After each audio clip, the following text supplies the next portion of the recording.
잘 지내셨습니까? 또 텃밭 실습 시간이 돌아왔네요.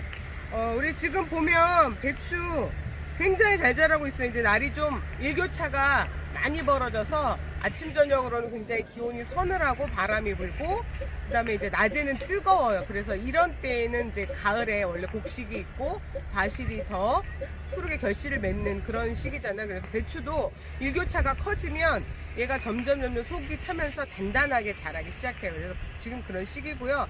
아무래도 여름에는 비가 많이 오고 풀들이 많이 자라서 정말 돌아서면 풀을 매야 됐지만, 가을에는 풀이 좀 더디게 자라요. 그래서 작물이 먼저 자라기 때문에 사실은 여름보다는 풀매기를 좀 덜 해줘도 되긴 해요. 그럼에도 불구하고 지금 보면 밭 사이사이에, 작물 사이사이에 자잘하게 풀들이 계속 올라오고 있어요. 그래서 가급적이면 그 풀들이 우리가 키우는 작물들의 영양을 나눠 먹지 않도록 우리가 좀 멀칭을 해주거나 아니면 풀을 계속 매주면 좋겠죠. 그래서 오늘은 멀칭을 하기에 대해서 할 건데요. 원래 멀칭을 하는 이유는 뭐냐면, 작물 사이에 풀들이 나오는 걸 방지하기 위해서 덮어주는 걸 멀칭이라고 해요. 그래서 단행농은 보통 그 작물을 심기 전에 비닐로 덮어서 풀 나오는 걸 방지하고 작물을 심죠. 그런데 우리는 초반에 말했지만 산모여서 우리는 비닐을 쓸 수 없어요. 대신에 대체제로 뭘 쓰냐면 톱밥이라든지 아니면 풀을 베서 말린 그 마른 풀이라든지, 뭐 지금은 낙엽이 많이 지니까 그런 낙엽들을 끌어 모아서 멀칭을 해줘도 되고요.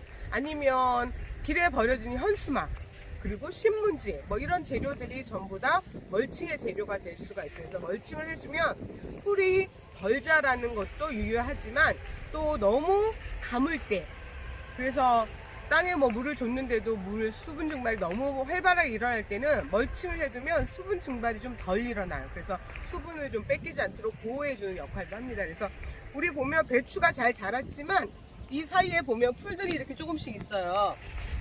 그래서 그 풀들 위로 제가 저는 오늘 이제 톱밥이랑 신문지를 준비를 했는데요.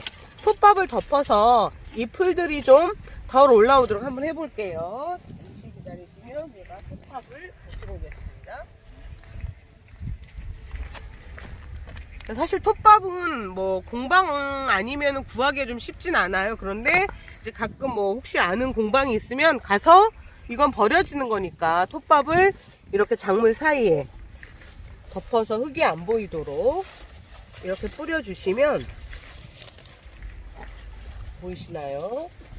네, 먼지가 좀 나긴 하지만 톱밥이 햇볕을 차단해 주기 때문에 풀 씨앗이 올라오는 걸 좀 방해를 해주겠죠. 그리고 이렇게 톱밥을 사용할 수도 있고, 아니면 신문지를 사용해서 멀칭을 할 수도 있어요. 그래서 신문지는 예전에는 석유계 인쇄 기름을 써서 이게 별로 작물에게 좋지 않았어요. 근데 요즘은 다 콩기름으로 인쇄를 하기 때문에 신문지가 무해해요. 그래서 신문지를 이용해서 멀칭을 해주면, 원래 신문지 멀칭은 신문지를 한 3겹 정도를 써야 되거든요.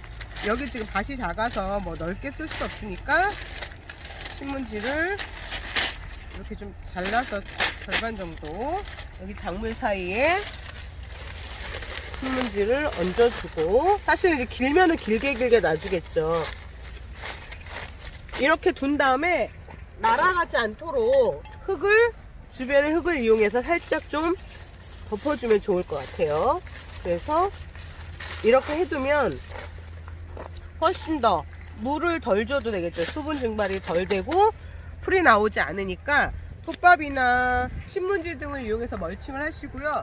주변에 혹시 아는 한약재 파는 곳이나 아니면 한의원이 있으면 한약재 찌꺼기 같은 것들을 갖다가 멀칭을 하셔도 돼요. 그러면 그 한약재 찌꺼기는 나중에 얘가 부식되면서 퇴비 역할도 해요. 그리고 그 독특한 향이 있기 때문에 사실 벌레들이 좀 들어오거든요. 그래서 해충을 방지하는 역할도 할 수 있으니까 한약재 같은 것도 구할 수 있으면 한약 다리고 남은 찌꺼기를 이용해서 멀칭을 해주시면 작물들이 훨씬 더 건강하게 자랄 수 있겠죠. 그래서 우리가 주변에서 구할 수 있는 여러 가지 재료들을 가지고 멀칭을 하면 우리가 텃밭에 나와서 풀 매는 수고로움을 조금 덜 수 있겠죠. 그래서 그런 방법들을 다양하게 사용해 보시기 바랍니다.